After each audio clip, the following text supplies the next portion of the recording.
cristianos, nuestro mayor anhelo y estudio es la palabra de Dios. Es tremendo pequeñita, ¿no? Pero es tan gloriosa, hermanos y hermanas, que debe ser nuestro deleite. Hemos estudiado el Salmo 1, que dice que bienaventurado es el hombre que en la palabra de Dios está su delicia, su deleite. Recuerden que la palabra de Dios dice que es como la miel, es dulce. Entonces les invito, hermanos, a que pronto si tienen su biblecita, la traigan, aquí la subrayamos, aquí sí, para que nosotros podamos estar preparados. ¿Por qué? Porque Dios en cualquier momento puede usarnos para llevar el Evangelio. ¿Amén? Y esto cuando dice Jesús, y cuando los presenten ante reyes y cuando estén ante gobernantes, no tengan temor de presentar, porque el Espíritu Santo les recordará lo que yo les he dicho. ¿Y qué nos ha dicho Jesús? Acá está la palabra, todo está acá. ¿Listo? Entonces vamos a estudiar la palabra de Dios. Amén. Entonces veníamos estudiando los domingos con mis hermanos los salmos, ¿no? Estábamos en el Salmo 1. Ya terminamos el 1, el Salmo 2, esos están en YouTube si desean de pronto como seguir la continuación. Pero vamos a hacer un cambio, y es que el domingo vamos a predicar los evangelios, ¿listo? Y los jueves que abrimos acá de 7 a 8, una horita más, vamos a predicar los salmos, ¿listo? Como para tener un contraste entre el Antiguo y Nuevo Testamento, ¿listo? Entonces vamos a comenzar. Nosotros creemos que la palabra de Dios es la única fuente de revelación. ¿Listo? ¿Cuál es la diferencia, por ejemplo, entre los católicos y los cristianos? Que los católicos tienen dos pilares que sustentan toda su creencia, dos bases que la sustentan. Si se cae la una, se cae todo. ¿Y cuáles son? Uno, la palabra de Dios, que ellos dicen que la Biblia es su pero el segundo pilar es las palabras del Papa. Entonces, dependiendo del Papa, de la fecha o del año, todo puede variar y cambiar.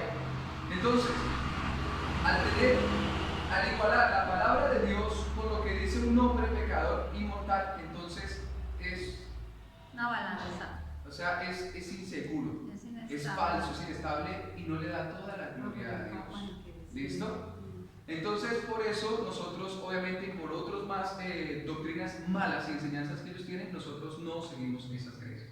Y la doctrina cristiana que seguimos aquí, a Cristo, por eso somos cristianos, solo tiene una base, que es la palabra de Dios, que no cambia. Cielo y tierra pasarán, pero mis palabras no pasarán. Por eso estamos seguros en el ancla de nuestra fe, que es Cristo el Señor. Por lo tanto, nosotros sabemos y creemos que la palabra de Dios es nuestra regla de autoridad para todo. ¿Listo? Es lo que dice la palabra. No es lo que digo yo, no es lo que dicen los hombres, es lo que dice la palabra de Dios. ¿Listo? Entonces, teniendo en cuenta eso, vamos a arrancar. Vamos a empezar con el Evangelio de Lucas. Es uno de los evangelios más extensos. Recuerden que Lucas, ¿qué era? Médico, era doctor, y él trató de dejar como el Evangelio de una manera tan bien desminuzadita, ¿sí? O sea, él cogió, tratar de explicarnos así. Entonces queremos arrancar con este Evangelio para poder comprender la vida de nuestro Señor y Salvador, porque ¿cómo es posible decir, ven, yo amo a Jesús con todas mis fuerzas, pero yo no le conozco? Yo no conozco sus palabras, no conozco sus milagros, no conozco nada, ¿cierto? Entonces debemos empezar a eso. Y hoy me gustaría, y lo siento hacer, hay una pregunta que todo cristiano debe saber responder, y yo creo que es la pregunta más vital. Si te preguntan, ¿qué es lo más importante en la vida? ¿Qué es lo más importante en la vida? La respuesta es amar a Jesús. ¿Listo? Esa es la respuesta más importante en la vida. ¿Listo? Más que comer, más que estudiar. Yo le digo a mi hija de 8 años, todos los días, Charis, ¿qué es lo más importante en la vida? Amar a Jesús, papi. Excelente, ya estoy tranquilo. Porque si ella ama a Cristo, créeme que está segura. ¿Listo? Bueno, vamos a arrancar con el verso número 1. Mis hermanos saben que nosotros a veces tratamos de escudriñar al máximo la escritura, así que en 1 o 2 versos nos demoramos a veces varias horas. Pero es hermoso porque paseamos a través de toda la escritura en la armonía. ¿Listo? Entonces, verso 1, vamos a tratar de no correr porque pues, la palabra es un deleite. Entonces yo voy a tratar de ir despacio. Si tienen alguna pregunta o duda, la podemos hacer porque es algo interactivo. ¿Listo? No hay problema. Verso 1 del Evangelio de San Lucas dice: por cuanto muchos han tratado de compilar una historia de las cosas que entre nosotros son muy ciertas. Entonces aquí hay que tener en cuenta algo. Miren, ¿cómo han hecho las personas malas? Quieren, introducir una falsa economía en un país. ¿Cómo se hace eso? ¿Cómo introducen falsa economía? Con eso que mide el dinero, ¿no? Digamos que ellos tratan de lavar con... exacto, pero entonces hay algo que ellos hacen para lograr, ganar algo que es falso. Me explico. Ellos falsifican la moneda, falsifican el papel, los billetes falsos, ¿cierto? Entonces algo que no existe pero lo introducen al mercado. Entonces, ¿qué pasa? ¿Cómo hacen un billete falso? ¿Mitad qué? Mitad bueno, mitad falso. Correcto, mitad bueno, mitad falso. Entonces, así es como tratan de meter un billete que es falso. O es 100% bueno, o es 100% falso, o medio falso y sigue siendo falso. ¿Sí van a entender? Lo único para que sea verdadero es que sea 100 de 100. No hay otra manera. Así sea un pedacito que le cambie, sigue siendo falso. Entonces, aquí vemos que Satanás es un enemigo que siempre ha querido dañar, como la paz y el gozo de la raza humana y más de los creyentes, pero Jesucristo dijo que las puertas del Hades no prevalecerán contra la iglesia, ¿sí? Así Satanás quiere hacer lo que quiere hacer, no puede destruir la iglesia. Reyes se levantaron, emperadores persiguieron a los cristianos y aún así, miren, siguen creciendo, porque la iglesia de Cristo ha sido salvada, tiene su Salvador, el poder del enemigo ha sido disminuido. Pero el enemigo quiere meter sus billetes falsos. ¿Sí me van a entender? ¿Y cómo va a falsificar? Si no puede con la palabra de Dios, pues la trata de falsificar. Entonces aquí Lucas nos está diciendo que hay muchos que han tratado de compilar lo que ha sucedido, de las cosas que han sido ciertísimas. O sea, aquí no fue algo que, ay, mira, es que me contó alguien y ya. No, Lucas dice, es que vimos, como dice Juan, dice nosotros lo que vimos, lo que oímos, de eso damos testimonio, ¿sí? De eso. Por ejemplo, me sorprende ver cómo los apóstoles cuando arrestaron a Jesús, ¿qué hicieron? ¿Sí o no? Nos vemos, aquí rompieron un vidrio y nos perdieron, ¿sí? Pero después de que vieron a Cristo resucitado, ¿qué hicieron ellos? Dieron su vida por Jesús. Antes tenían ese temor y ese miedo, pero después de ver a Jesús que murió, que lo enterraron y verlo vivo, ellos dijeron, Dios mío, aquí no hay nada que hacer. O sea, Jesús vivió y nadie muere por una mentira. Y de los 12 discípulos, 11 discípulos, 10 murieron como mártires, ¿no? A 10 los mataron por no negar a Jesús. ¿Listo? Y Juan, recordemos que, en la tradición judía y la historia dicen que Juan lo metieron como en una olla de aceite hirviendo y como no le pasó nada, entonces lo mandaron a la isla de Patmos y allá el Señor le mostró el Apocalipsis, ¿sí? Le reveló y después murió de viejito en Éfeso, con Juan. ¿Listo? El resto murieron crucificados, apaleados, despeñados, pero miren, exacto, pero entonces miren, esto es tan hermoso, por ejemplo, como Esteban, ¿no? Que cuando lo apedrearon, él mirar al cielo y ver a Cristo a la derecha de Dios y recordarles las palabras de Jesús a todos estos fariseos, saduceos, herodianos que mataron a Cristo y decirle, Padre, no les tomes en cuenta este pecado, ¿no? O sea, le estaba recordando las palabras que Jesús dijo, Padre, perdónanos porque no saben lo que hacen, ¿sí? Entonces es hermoso ver que cuando nosotros tenemos conocimiento y tenemos una experiencia y una cercanía con Cristo, o sea, y estamos tan convencidos, mire, nada nos mueve. Nada nuevo. Pero la única manera para que nosotros podamos tener esa confianza, esa fortaleza, es conocer a Cristo. Y la única manera es a través de la Escritura. Porque por el oír de la palabra de Dios es que viene ¿qué? La fe viene por el oír y el oír la palabra de Dios. ¿Listo? Entonces, tenemos en cuenta que en ese tiempo mucha gente trató de compilar una historia. Entonces también los hijos del diablo, entonces escribieron por ejemplo, el Evangelio de Herodes, el Evangelio de María Magdalena, el Evangelio de Judas y un montón de falsos libros que no concordaban con la Escritura. ¿Cómo nos damos cuenta que un libro de la Escritura es falso?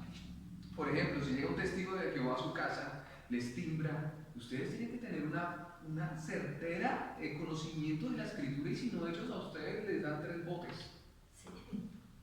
Sí, A mí claro, me estuvieron- ellos traen otra mentalidad, otra forma de explicar la Biblia. Correcto, tendrán argumentos bíblicos. Mire, ¿cómo Satanás tentó a Jesús? ¿Con qué? Escrito está, ¿no? Y también les mintió a Adán y Eva diciéndole con que Dios os ha dicho. ¿Sí me hago entender? O sea, mire, Satanás se conoce la Biblia. Los fariseos, imagínense cómo predicaban la ley, y Jesús les dijo hijos del diablo en Juan 8. Exacto. Entonces nosotros tenemos que tener en cuenta que el enemigo también conoce la escritura y quiere que engañar, transgiversar. Pero nosotros como cristianos tenemos que conocer súper bien la escritura y darnos cuenta que a través del Génesis al Apocalipsis hay una armonía perfecta. Y tú no puedes crear una doctrina como hacen los testigos de Jehová, los mormones, los adventistas, los unitarios y demás de un solo verso. Tú tienes que tener completamente la escritura de pasta a pasta. El mayor orgullo de un cristiano, ¿cuál es tu nombre, cristiano? María José. El mayor orgullo que tú puedes tener cuando seas más grandecita es decir, me leí la Biblia 5, 7 veces, 8 veces, 10 veces. Que sea tu orgullo, más que las propiedades que tengas. Decirte a los 60 años a la familia y todos, me leí, hoy es mi lectura de la Biblia número 20. ¡Wow! De pasta a pasta, genial. Porque ese es nuestro deseo. Dios mandó que el rey de Israel tuviera que leer diariamente la ley de Dios. David falló en eso. Entonces, ¿qué debemos hacer? Conocer la escritura de Génesis al Apocalipsis. A mí me estuvieron evangelizando 4 años, testigos de Jehová. 4 años. Y yo soy un cristiano. Pero yo les invité a mi casa y yo les dije, bueno, en mi casa nos sentamos a estudiar verso a verso la escritura. Y ellos, bueno, háganlo. Y yo, bueno, háganlo. Le arrancamos, cada vez decían, no, volvemos y le traemos la pregunta, no, tranquilo, sigan tan tarde, así, siempre sigan así, y con esas dudas, esas inquietudes, porque yo les hacía caer en cuenta, porque es que ellos no estudian la Biblia. Ellos van a sus reuniones al Salón del Rey, porque yo también fui allí a analizar todo, porque yo pues estudio teología, yo conozco, digamos, muchas religiones. Y ellos los preparan. O sea, a ellos no les enseñan la escritura, a ellos los preparan cómo revertir las respuestas que usted tiene. A ellos los preparan es a atacar a usted. ¿Sí ve? Entonces usted le va a decir, digamos, ponen a 2 personas hacia el frente y uno dice la pregunta, ay, pero es que yo soy, yo qué sé, cristiano. Entonces el otro le dice, bueno, y así los entrenan. O sea, hacen un entrenamiento casi que militar. Por eso es que estas personas cogen y a usted, usted les da 15 minutos. Y si no conoce la Biblia, usted termina yendo por allá al Salón del Rey y haciendo sus estudios y leyendo la atalaya. ¿Sí me va a entender? Entonces nosotros debemos, con ayuda del Espíritu de Dios, leer la palabra de Dios. Cada vez que nos dirijamos a ella, Señor, háblame. Y leer con imaginación, ¿sí? Leer con imaginación la Escritura, o sea, mandarnos para allá, ¿sí? Y verán cómo el Señor tan hermoso va a revelarnos su palabra. ¿Listo? Entonces vamos a seguir, dice, por cuantos muchos han tratado de compilar una historia de las cosas que entre nosotros son muy ciertas. María José, ¿es tu mamá? ¿Y tú sabes que es tu mamá? ¿De verdad sabes que tu mamá está contigo todos los días? ¿Sí? ¿Sí? ¿Sabes? O sea, ¿estás convencidísima? Qué hermoso, ¿cierto? Así Lucas dijo, lo que estamos escribiendo es que estamos convencidos de lo que vimos. O sea, esto no es una mentira. Esto no es una mentira. Este es un testimonio verdadero de lo que Lucas vio. Y dice, verso 2, tal como nos han transmitido los que desde el principio fueron testigos oculares y ministros de la palabra. Entonces, esto también es de personas que estuvieron aún más cerca de Cristo, que fueron ¿quiénes? Los apóstoles.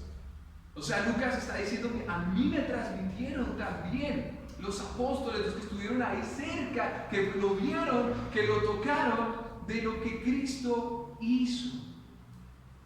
Verso 3. También a mí me ha parecido conveniente, después de haberlo investigado todo con diligencia desde el principio. Y eso es importante, porque a veces cuando nos ponen a hacer una tarea, nosotros ¿qué hacemos? Pues ahí rápido, ¿no? Google, ¿no? Sí, o sea, pero aquí, nos ha pasado, ¿cierto? Antes, en mi tiempo, era el Rincón del Vago, se llamaba así la página. Y uno entraba al Rincón del Vago y ensayo sobre no sé qué, y ahí le salía todo. Entonces, Lucas no lo hizo de esa manera, Lucas no se metió a Google ni al rincón del vago, sino Lucas, ¿qué hizo? Investigó todo y con diligencia. ¿Sí me van a entender? O sea, Lucas no fue que investigó y ya no, sino dijo, venga, ¿será que es así? Vamos a escuchar esta versión, esta, miremos, vamos al sitio que dijeron que, miremos, o sea, el man era un investigador duro. O sea, que lo que nos va a enseñar el Evangelio de Lucas, que Dios usó la vida de este hombre para mostrarle la palabra, entonces vamos a ver que es algo bien preparado. ¿Sí me van a entender? O sea, esto no es así en lo chambón, como uno hacía en el colegio. Esto es, o sea, verdaderamente una investigación concreta, verídica y certísima. Dice, después de haberlo investigado todo con diligencia desde el principio, escribírtelas ordenadamente. Uy, mucha atención. A veces en muchos lugares cristianos, desafortunadamente, enseñan la palabra de Dios por pedazos. ¿Sí me van a entender? Entonces hay una prédica y a usted le dicen las 5 piedras de David, la confianza, la esperanza, bueno, yo no sé qué cosas. Y le sacan a usted un verso de un lado, otro verso del otro, otro verso del otro y otro verso del otro. Pero usted nunca tiene en cuenta el contexto. No hay coordinación. Y uno queda perdido. Usted puede llegar a años en el cristianismo y venga, pero yo no conozco bien cómo son las cosas. ¿Sí? Es como si llegara Axel y le dijera a Martín, no, imagínate que es que me picharon el balón de fútbol. Y ya, y don Martín queda, ¿y qué pasó? ¿Y cómo fue? O sea, explícame qué pasó, quién lo hizo. O sea, sí, pero no, es que eso pasó. No, pero explícame desde el inicio. O sea, nuestra naturaleza humana y el cerebro humano está creado para que nosotros entendamos las cosas desde un comienzo hasta un final. ¿Sí? Pero es que uno dice, no, ahí dicen algunos, yo no como entero. O sea, venga, a mí, díganme, a ver, ¿cómo es que sea así? O sea, explíqueme bien, María José, ¿cómo así que usted rompió el vidrio con sus amigos? ¿Qué pasó? ¿Sí me van a entender? O sea, desde un principio. Entonces, desafortunadamente, en muchos lugares cristianos. Hay inicio, nudo, desenlace. Exacto, inicio, nudo y desenlace. Y hay algunos lugares donde no enseñan de esa manera. ¿Sí? Por ejemplo, acá con mis hermanos vamos a empezar, y con otros hermanos que asisten los jueves, nosotros estamos yendo a las casas, así es una vez al mes o 2 veces al mes, a estudiar la escritura, hacer un devocional, pero arrancamos ¿desde dónde? Desde el Génesis, para tener nuestras bases claras. ¿Listo? Entonces es muy importante como cristianos. ¿Por qué estamos aquí? ¿A qué venimos? A conocer la palabra de Dios. ¿Amén? Alimentarnos de ella. Dime. Alimentarnos De ella. Pero qué mejor que nos vayamos completamente, como dijo Lucas, ordenadamente y desde el principio. Y no que tú quedes como, o sea, es que hay muchos creyentes que uno les pregunta cosas y como que, sí, como que ellos quedan, o sea, ¿por qué? Porque tristemente no han cogido en orden la escritura. ¿Sí? Por eso nosotros lo hacemos, por eso yo grabo los videos, para que los hermanos puedan ellos ver en su casa. A veces dicen, venga, el Salmo 1 o Lucas 1, porque vamos, digamos, en el 3, ay, venga, que el verso 1. Y cuando el Señor los ayude, los use, hermanos, nos use a predicar el Evangelio, ustedes tienen un conocimiento amplio. ¿Listo? Y gracias a Dios por los medios, por las redes sociales, gracias a Dios en este momento, porque si no antes, ¿cómo era? Bibliotecas enteras, ¿sí? Pero ahorita la gente no le gusta leer. Sí, son todos. Por ejemplo, miren, les digo un perrito a tomar un poquito aquí de agua, pero ustedes creen, hermanos, perdón, ¿ustedes creen que Jesús no sabía que se me olvidó el nombre del creador del iPhone, lo iba a inventar el iPhone? ¿Ustedes creen que Dios no sabía que iban a venir las redes sociales? ¡Claro que sí! ¡Claro que sí! Por eso el Señor decía, le dijo incluso a Israel, escriban en las puertas, en las ventanas, en la palabra de Dios, díganle a sus hijos de día y de noche, recuérdenle todas estas palabras, porque la palabra de Dios es un antivirus. Mira, tú sales a trabajar y ¿qué empiezas a escuchar desde que sales en la calle? Esa música, ¿sí o no? Groserías, maldiciones. Imagínate, son 23 horas de eso. ¿Y en qué momento está el momento para adorar a Dios? ¿En qué momento donde tú todos los 23 horas estás escuchando venganza, ira, groserías? Porque eso, las groserías, ahorita los niños solo se hablan entre groserías. ¿En qué momento la bendición, la palabra de Dios? Entonces por eso es que la palabra debe ser nuestro deleite, nuestra delicia, como nuestra escapatoria. Como decir, ay Dios mío, tu palabra. Alguna vez un hermano me decía, ojalá en la iglesia se pudieran hacer reunión todos los días. Sería interesante, sería bonito. En el tiempo de Israel, por ejemplo, David había instituido en Israel en diferentes lugares adoración.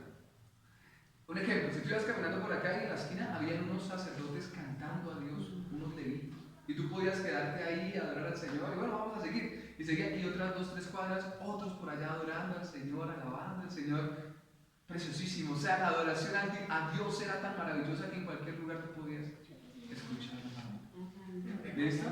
Entonces, eso es preciosísimo, hermanos. Entonces, vamos a arrancar desde el principio, no vamos a quedar con vacíos, sino vamos a tener todo claro. ¿Listo? Entonces, aquí Lucas dice, esto fue ciertísimo. Lo que voy a decir, no solamente lo que yo sé, investigué, sino lo que me dijeron los que estuvieron cerquita a Cristo, que fueron los apóstoles. Y Lucas aquí está diciendo como que se las está llevando a alguien. O sea, él lo ordenó y lo escribió para presentarle el evangelio a alguien. Y él dice, mira, he decidido investigarlo todo con diligencia desde el principio, escribírtelas ordenadamente, excelentísimo Teófilo, para que sepas la verdad precisa acerca de las cosas que te han sido enseñadas. O sea, Lucas le estaba entregando este evangelio a Teófilo para que este hombre pudiera conocer de Cristo, de lo que estaba siendo formado. O sea, ¿qué estaba haciendo Lucas? Evangelizando. Es como si tú alguien que le estás predicando me dice, venga, yo le voy a regalar un Nuevo Testamento, mire, su merced. Y se lo encontré bien bonito, mire. O sea, Lucas estaba haciendo esto, estaba evangelizando, llevando las buenas noticias. Y seguimos. ¿Alguna pregunta hasta este verso? Vamos en el verso 4. ¿No? Tenemos el panorama más o menos claro. Toca al hermano que está al lado suyo y dígale, no, es que por favor, no se lo vea bien.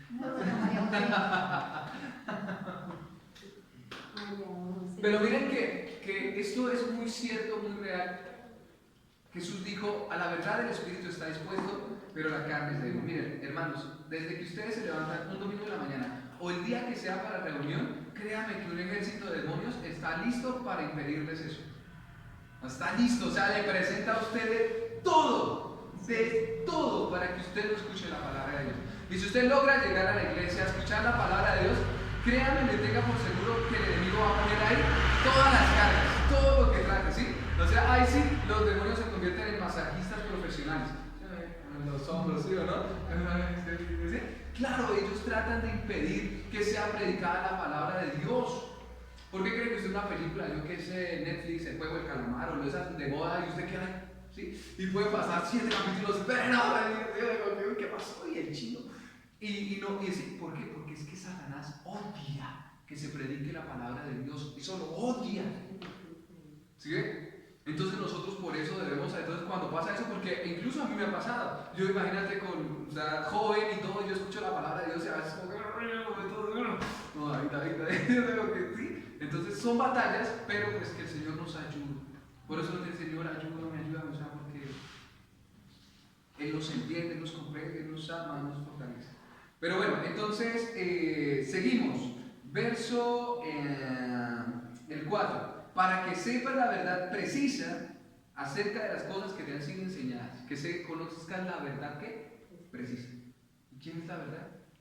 Cristo. Yo soy el camino, la verdad y la vida. Oh, dijo la verdad, no dije una verdad, cualquier verdad. Dice la verdad, o sea, única. No existe más. Cristo es la verdad. ¿Listo? Seguimos. Verso 5. Hubo en los días de Herodes, rey de Judea, cierto sacerdote llamado Zacarías. Recuerden que en esa época en Israel tenemos que entender el contexto. Devolvámonos a los reyes y todo esto.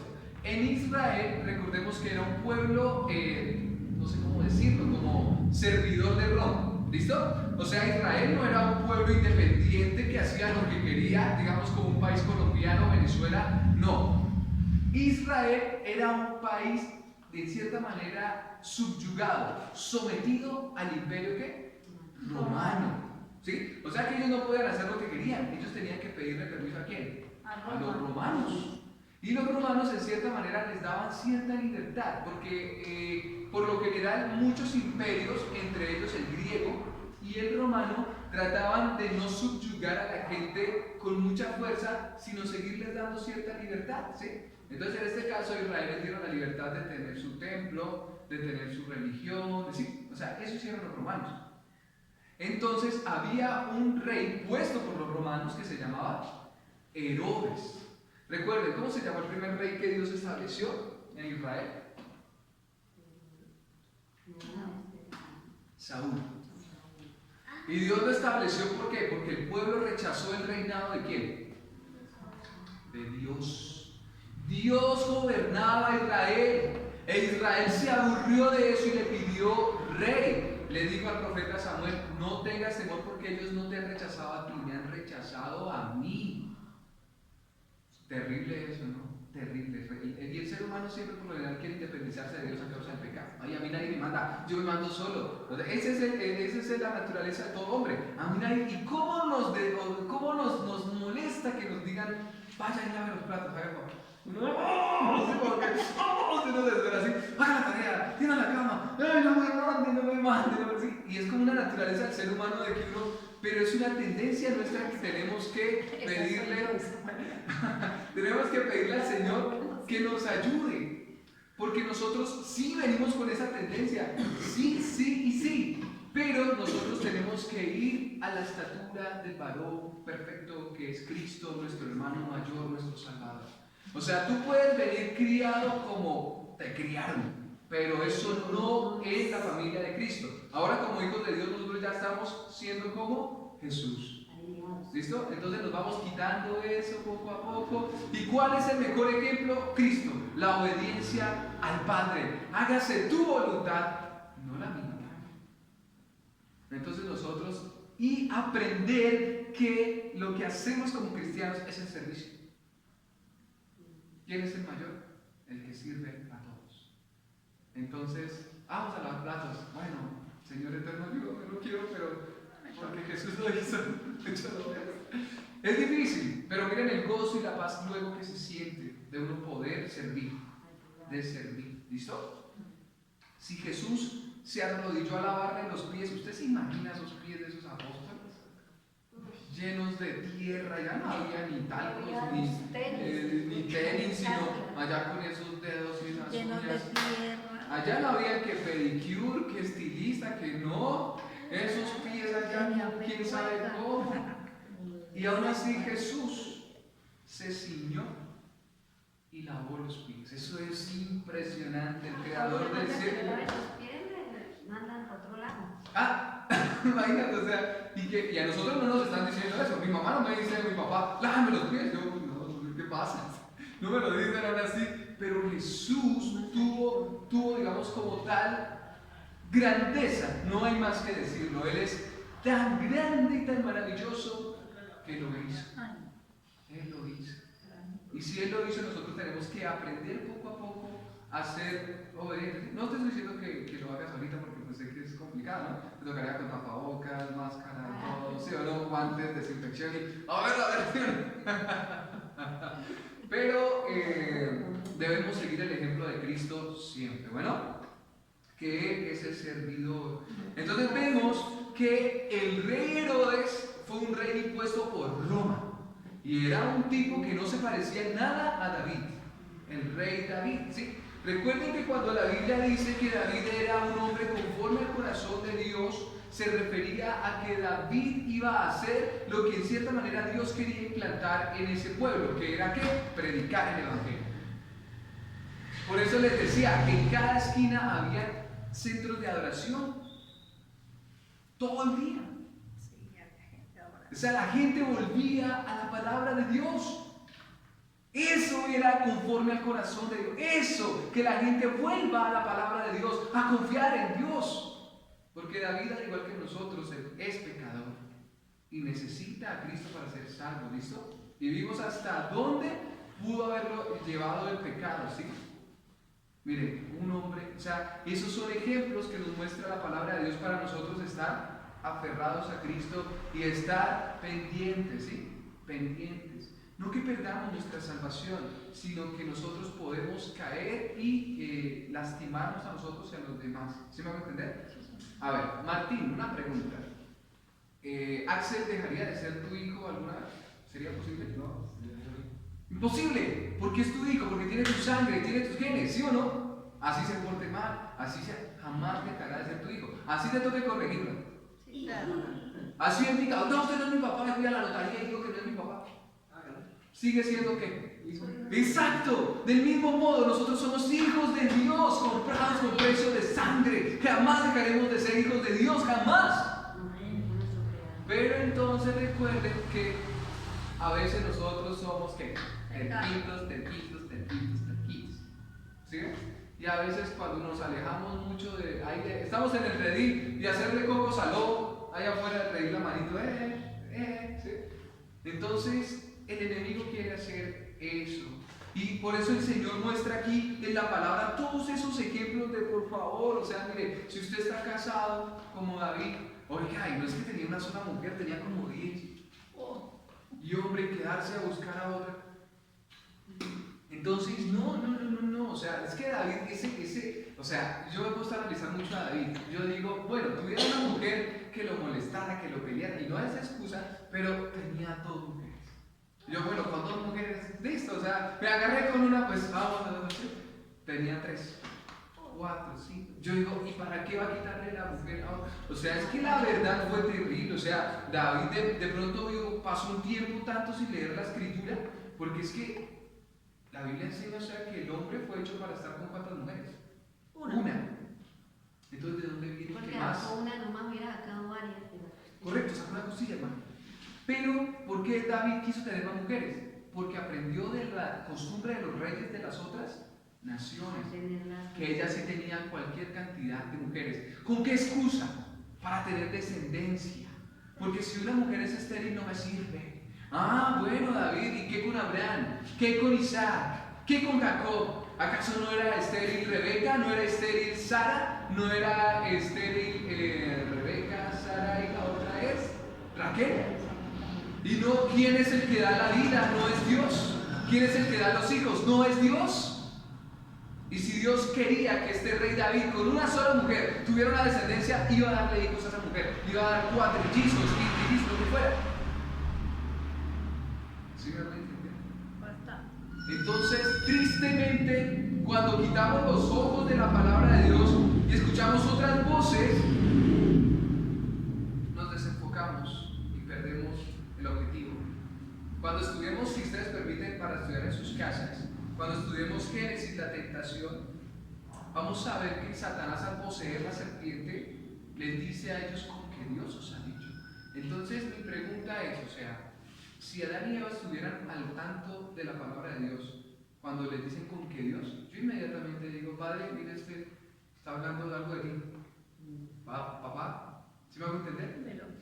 ¿En dónde inició la tentación? Muchos dicen, es que vieron, es que olieron, probaron, tocaron. No, acá. Si ellos no le hubieran dado oído a unas palabras que no eran las de Dios, no hubieran pecado.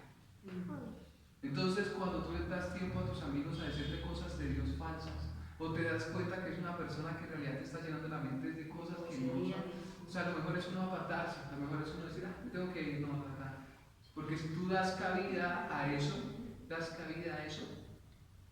te desenfocas y puedes caer en pecado. Recuerden que las maldiciones y recuerden que todos los, digamos, como hechizos que mandan son ideas.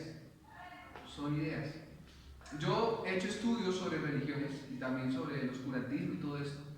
Y ellos dicen que cuando van a mandar un hechizo o esto, lo mandan es en la madrugada, 2 horas antes de que usted despierte. Cuando la mente está en su estado más débil.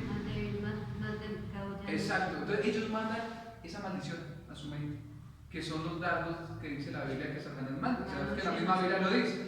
Y mandan esos dardos y viene a su mente. Y usted se sueña cosas malas. Y al día siguiente, ¿cómo Satanás sabe que usted creyó la mentira y le afecta la maldición? Porque usted dice, ay, soñé que me iba a caer en las montañas.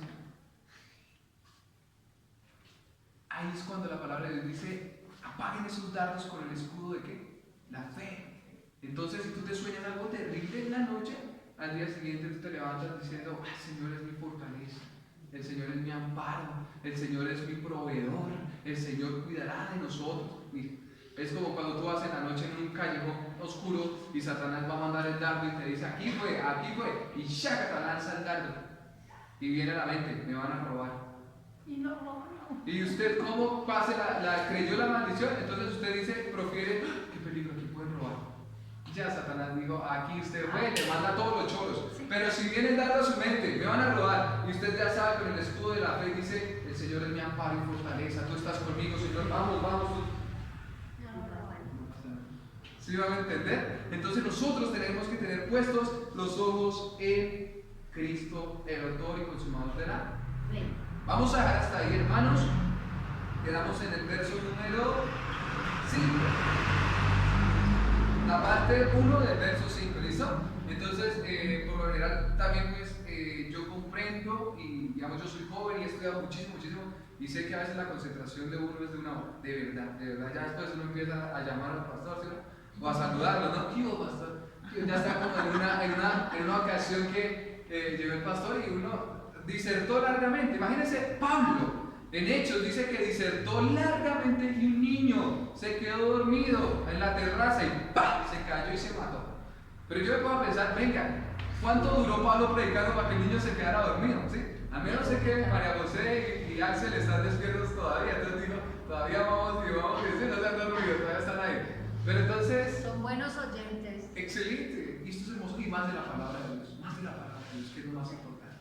Entonces, las prédicas por lo general son de una horita, ¿listo? Yo procuro arrancar 15 y terminamos a las 11, ¿listo? Y después de la reunión, ustedes tienen una pregunta a veces, pues ahí hablamos un ratito, y si no, pues estamos despedidos, ¿listo? Sí. Vamos a quedar hasta ahí, ¿listo, hermanos? Les recomiendo la próxima vez traer la Biblia, si la pueden conseguir. Vamos a orar a nuestro Dios. Vamos a orar al Señor.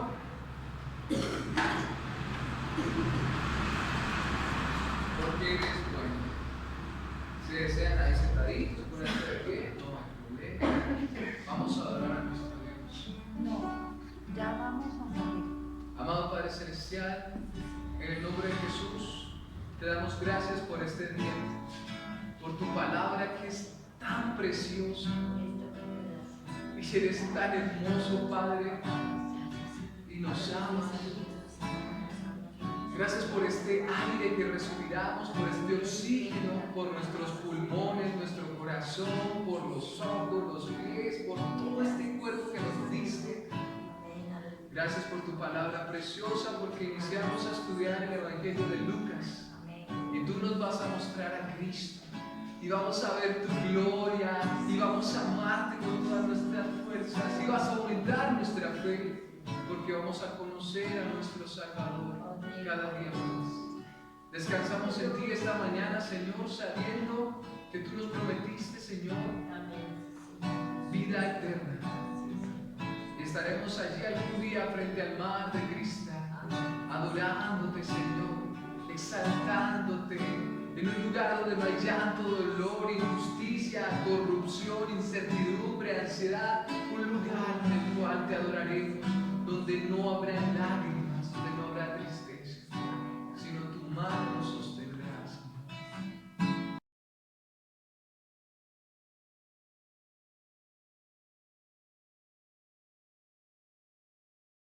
Gracias por nuestra familia, gracias por la salud, el sustento. Padre, te entregamos esta semana en tus manos. Ayúdanos, Señor, fortalécenos, líbranos del maligno, líbranos del demonio, líbranos de la gente perversa, líbranos de todo aquel que tienda trampa al frente de nosotros. Tú eres nuestro Dios, Señor, y nos guardas, Señor. Bajo la sombra de tus alas estaremos seguros. A mi derecha caerán 1000, a mi izquierda 10,000, pero a mí no me pasará nada, porque tú eres mi Padre, tú eres mi pronto auxilio. Aunque un ejército acampe contra mí, no temerá mi corazón. Aunque contra mí se levante guerra, yo estaré confiado. Tú, mi Dios, mi roca fuerte, mi escudo, mi Salvador. En el nombre de Jesús, Señor, estamos confiados en ti y te damos gracias, Padre, porque eres maravilloso. Amén. Gracias. Gloria a Dios, hermanos. Estamos despedidos. Dios los guarde. Que tengan un excelente día. Deliciosos por allá. En sus quehaceres. Estamos ahí.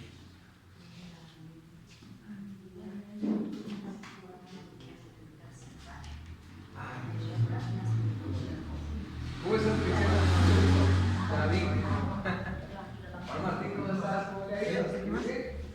parce, los que hacen con las ganas del piano, esta semana. Yo estaba pensando, hermana, si es posible el jueves. Si habrá posibilidad el jueves. ¿Hermano está el jueves? ¿O hermano alguien? ¿El 18? ¿Qué días está así para.? El 18